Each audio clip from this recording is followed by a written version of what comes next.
ভারতবর্ষের মূল শত্রু কিন্তু পাকিস্তান নয়, মূল শত্রু ভারতবর্ষের মধ্যে বাস করা পাকিস্তান প্রেমীরা। এদেরকে দেখা মাত্র জুতো পেটা করে একদম দূর করে দেওয়া উচিত দেশ থেকে, একদম ছুঁড়ে ফেলে দেওয়া উচিত বঙ্গোপসাগরের দলে, কিংবা তাদেরকে পৌঁছে দেওয়া উচিত পাকিস্তানের ভূমিতে। এ দেশ তোমার জন্য নয়। যে ভারতবর্ষে থেকে ভারত মাতার প্রতি বিশ্বস্ত নয়, ভারতীয়তার প্রতি যা শ্রদ্ধা নেই, ভারতবর্ষকে যে নিজের দেশ এখনো ভাবতে পারছে না, এরা সবচেয়ে বড় শত্রু। এই ঘর শত্রু বিভীষণ গুলোকে এক এক করে খুঁজে বার করতে হবে এবং শুট অ্যান্ড সাইট করতে হবে। দেখা মাত্র গুলি করে এদের শেষ করে দিতে হবে। যে কোনো সময় এই কলকাতার বুকেই দাঙ্গা লেগে যেতে পারে, জাতিগত দাঙ্গা। অতএব হিন্দুদের এক হতে হবে, হিন্দুকে সশস্ত্র হতে হবে। হিন্দু যেন ভুলে না যায় আমরা যে যে দেবদেবী পুজো করি তারা কেউ অস্ত্রহীন নয়, প্রত্যেকটা দেবদেবী আমাদের সশস্ত্র। আর সেখানে আমাদের ঘরে ভালো করে খুঁজলে একটা মুড়ো ঝাঁটাও পাওয়া যাবে না, যেটা দিয়ে বেশ কষিয়ে আমরা শত্রুপক্ষকে দুগা ঝাঁটা মারতে পারি। আমরা যতই বড় বড় কথা বলি না কেন, এখনই যদি অস্ত্র হাতে মাত্র একজন এসে আমাদের মহল্লায় হাল্লা করে দেয়, তাকে রোববার মতো একটা ছোট্ট নরুন পর্যন্ত বেরোবে না। হিন্দুদের কাছে এটা কত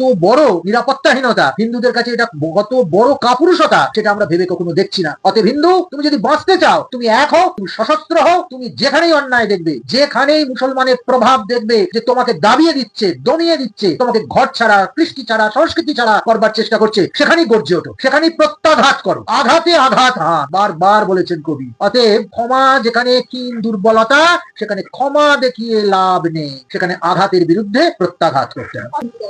দিদি তো চায় যে এটা মিনি পাকিস্তান হোক, কারণ দিদির যারা পারিষদ আছেন তারা তো অনেক আগেই বলে রেখেছেন যে যারা এদেশে ইসলাম না নিয়ে জন্মেছে তারা দুর্ভাগা, তাদের দুর্ভাগ্যের শিকার তারা। তিনি চান এদেশে সংখ্যালঘুদের ওপর সংখ্যা গুরুরা যে রাজত্ব করছে, সেই সংখ্যা গুরুদেরও সংখ্যা গুরু হয়ে উঠবে একদিন এদেশের সংখ্যালঘুরা। তিনি স্বপ্ন দেখেন, তিনি মুসলমানের সভায় গিয়ে মাথায় ফেজ টুপি পরে তাদের উৎসাহ দেন। তিনি ভুলে যান যে তিনি কলকাতার মহানাগরিক, তিনি হিন্দুরও মহানাগরিক, তিনি মুসলিমেরও মহানাগরিক। যে চেয়ারে বসে আজকে তিনি তার ক্ষমতা দেখাচ্ছেন, সেখানে একদিন চিত্তরঞ্জন দাস বসেছিলেন, সেখানে একদিন নেতাজি সুভাষচন্দ্র বোস বসেছিলেন। তিনি অযোগ্য মহানাগরিক যে এই রকম ভাবে সাম্প্রদায়িক কমিউনাল দাঙ্গা বাঁধিয়ে দিতে চান এবং কলকাতাটায় বিভিন্ন জায়গায় বারুদের স্তূপ করে রেখেছেন। ইসলামী সন্ত্রাসবাদ একটা জঘন্য রোগ হয়ে দাঁড়িয়েছে, সারা পৃথিবী ভুগছে এবং এর আতুর ঘর হচ্ছে পাকিস্তান, আর সেইটার জন্ম দিচ্ছে মাদ্রাসা। পাকিস্তানে এরকম হাজার হাজার নিষিদ্ধ সংগঠন আছে। আজকে পাকিস্তানের এই যে কাণ্ড, তার দায় নিয়েছে কে না টিআরএফ। এই টিআরএফ কে? এই টিআরএফ হচ্ছে লস্করি তৈবার